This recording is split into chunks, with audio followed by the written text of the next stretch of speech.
Hello, this is Daniel Sewell for Jack Bodden's Psych 107 class, and today I will be talking about anorexia nervosa. Anorexia nervosa is defined as an emotional disorder characterized by an obsessive desire to lose weight by refusing to eat. Now, this is different from bulimia or several other kinds of eating disorders, and that rather than eating, going to throw up, or eating only specific kinds of food or something related to that, anorexia is choosing to not eat, choosing to refuse to eat in an effort to control weight. People with anorexia may become obsessed with the idea of food, and the rejection of it becomes an addiction. So basically, people with anorexia still like to think of themselves as normal, and because they've attributed the idea of normal people with food, many of them will be around food or become obsessed with the idea of organizing food, prepare meals for other people to cope with the fact that they aren't eating themselves. So many people think that they're normal because, they're preparing food for other people or they're around food a lot even though they're not eating. Anorexia is more prevalent in women than in men, with 9 out of 10 patients being female, and it manifests itself in just over 1% of the adults and girls in the U.S. Also, another key fact is that anorexia focuses itself on the middle and upper classes, which is interesting that the people with the most ease to get food are the people who are choosing not to eat. But definitely this is more on women than on men because of our society's push to really to objectify women and to obsess over their beauty. Anorexia nervosa, when pushed to extreme, can result in death from a fatal level of malnutrition. This is a lot like many mental disorders.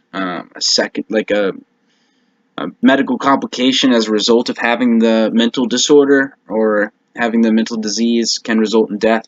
And that just shows the severity of it. Other complications can include heart rhythm disturbances, digestive abnormalities, bone density loss, anemia, and severe hormonal imbalances. And these happen as the various stages of anorexia take place, and it depends on how long anorexia is allowed to go without turning it around and get treated. So when we discuss development, a key part of this is understanding like how anorexia is caused. And so the exact causes of anorexia are unknown, but we do know that if someone else in the family has anorexia, then another person in the family that doesn't have it is more likely to get it as well. It's not necessarily genetic, but people with similar psychological makeups and emotional stability, influence that. It's widely supported that anorexia may start to overcome some sort of childhood trauma or abuse, specifically sexual abuse, which relates to the body. So another key part of this is that the main time period that it starts is when the patient enters puberty. So in the U.S., where it's becoming very prevalent, patients are entering puberty when they're in middle school. And a big piece of middle school, as many people know, is bullying. And as part of that, previously stated bullet point, when you're overcoming some sort of trauma or abuse, that's when it's widely supported that starts, which includes emotional abuse, psychological abuse that the bullying will cause, especially the body type shaming that a lot of people endure when they go to middle school, and bodies change and people feel uncomfortable and they feel the need to lash out. Many consider the process of getting anorexia like becoming addicted to a substance as well. And this is because people might be trying everything to lose weight, and suddenly they start trying, and not eating, and they start seeing results. And unfortunately, the brain soon will shift from wanting to eat to telling the body that it doesn't want to eat, telling the body that it's not hungry, telling the body that food is bad. And so that's when anorexia can be considered an illness, when the brain makes that shift and chooses to say that, food is bad. Symptoms of this, if you're trying to find out if somebody has anorexia, a common one is that the patient will avoid eating with others, saying they prefer to eat alone. That's the main excuse that people will make when they have anorexia, is that they prefer to eat alone. And as a result, you never know if they're eating or not.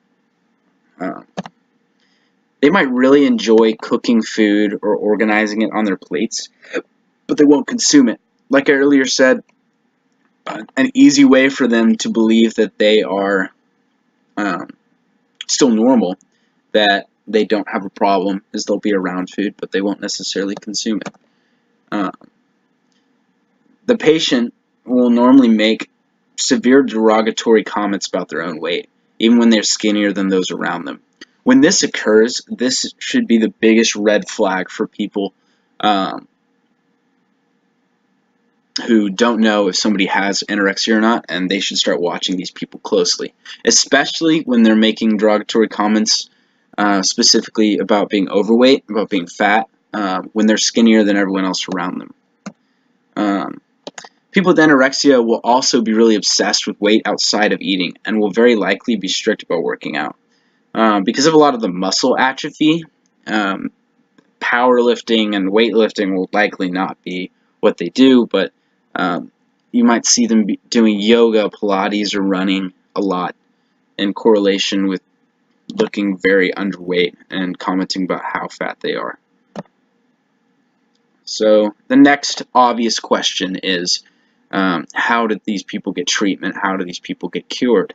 And the main problem with that is, if anyone is going to get cured, they have to want to. And the main problem with patients getting treatment is that many refuse to admit that they have a problem. They like to think that they're still normal. And unfortunately, because it's a mental thing, because it's psychological, there's no medication to attack the core of anorexia. So the patient has to admit they have a problem to be able to move forward. But once they do move forward and say that they have a problem, in most cases, they'll go see a doctor and a nutrition counselor at the same time at first. And the doctor will help with the medical complications caused by the anorexia. And the nutrition counselor will put them on a meal plan and careful supervision and accountability to hopefully bring their weight back up to a normal range. After that, the patient will go to a psychiatrist to work through the emotional reasons behind being anorexic. And that's the longer and obviously the more important piece, is after you take care of those outside wounds, put a band-aid on them, you really have to discuss what the reasons are behind being anorexic to fix those. Otherwise, the problem will just continue in an endless cycle.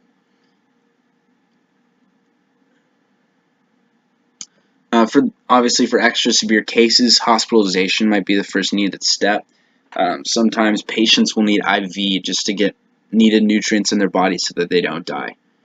And again, one should treat someone going through anorexia in a similar manner to one who's going through substance abuse.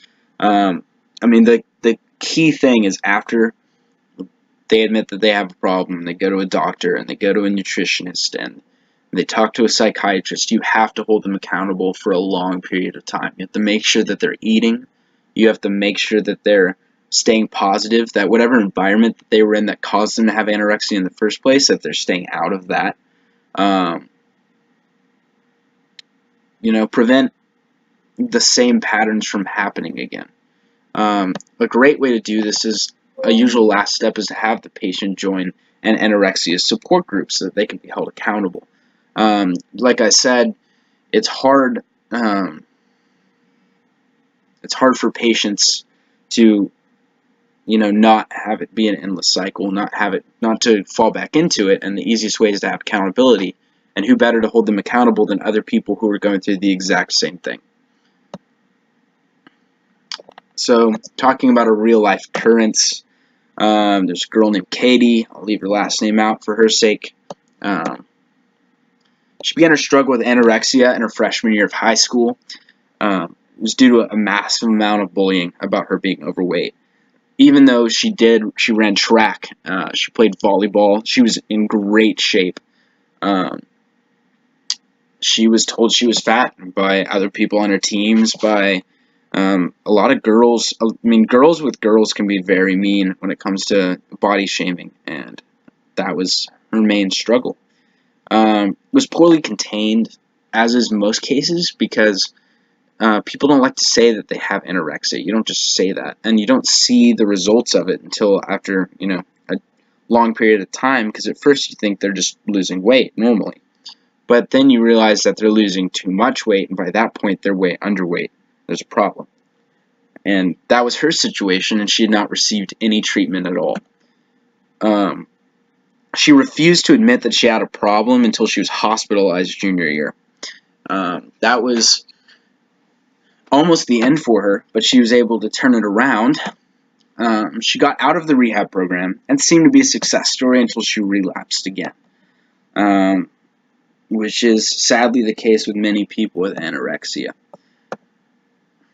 So the relevance to me is that Katie was my girlfriend.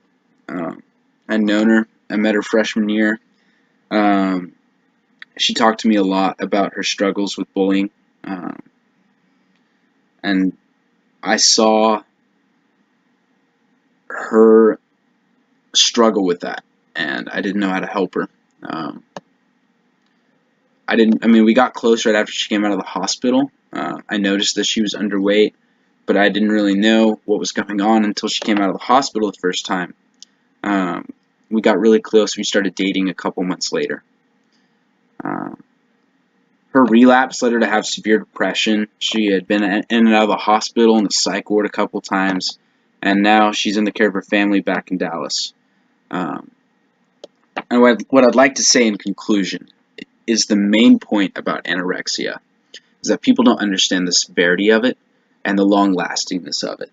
A lot of people think that as soon as they get out of the rehab program that they're done with it, and that is sadly not the case.